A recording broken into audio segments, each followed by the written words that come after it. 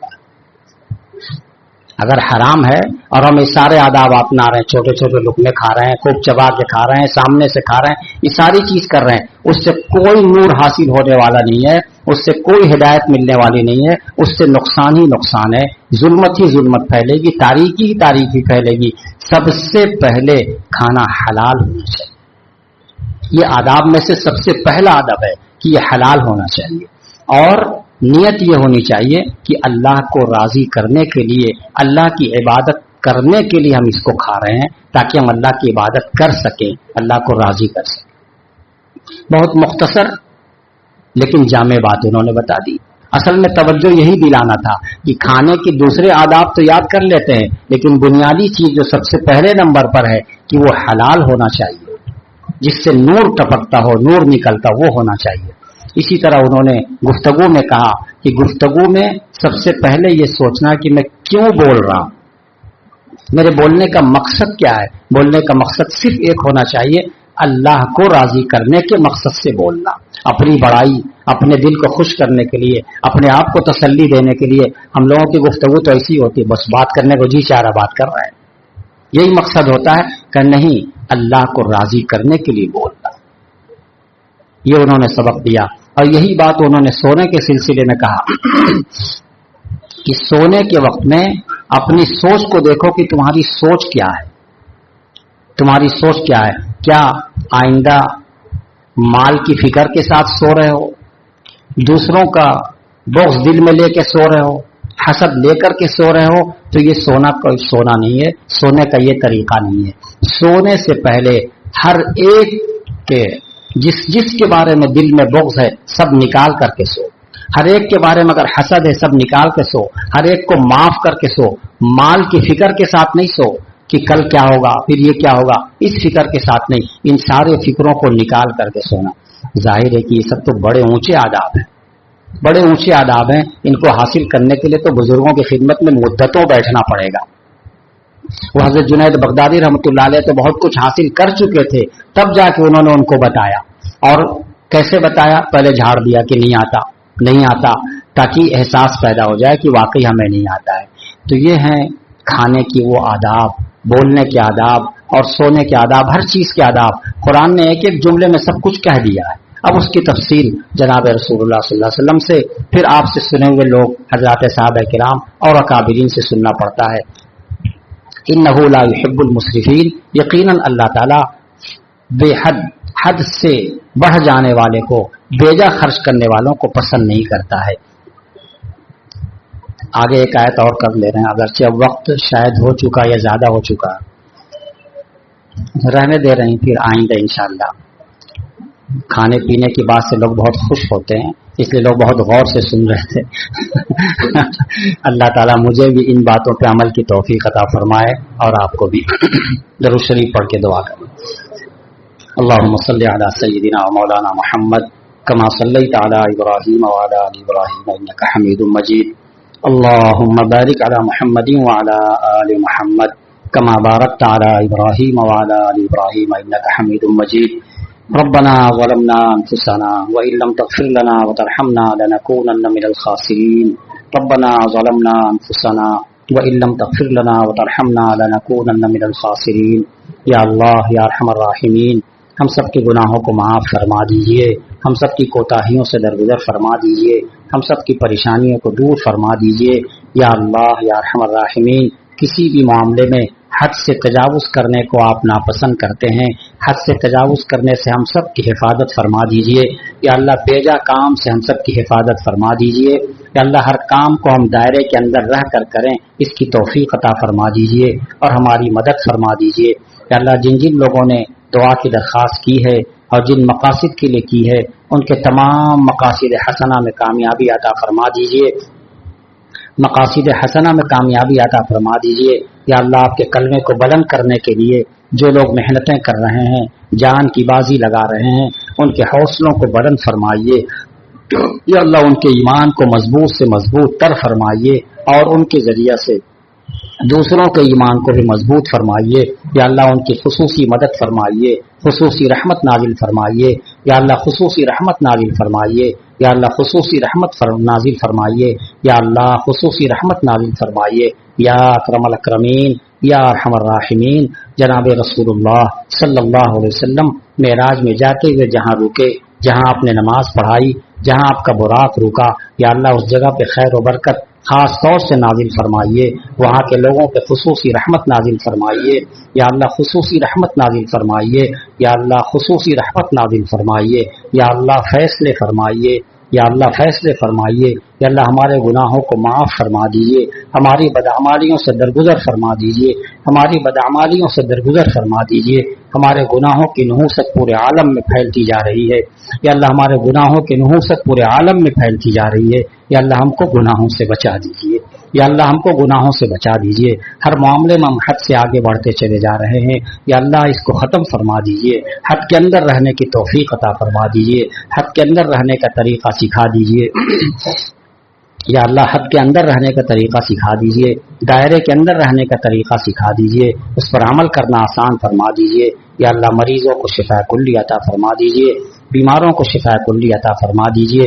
ربنا تقبل منا انک انت السمیع العلیم وتب علینا انک انت التواب الرحیم. وصلی اللہ تعالی علی خیر خلقہ سیدنا محمد وآلہ وصحبہ اجمعین برحمتک یا ارحم الراحمین. لا الہ الا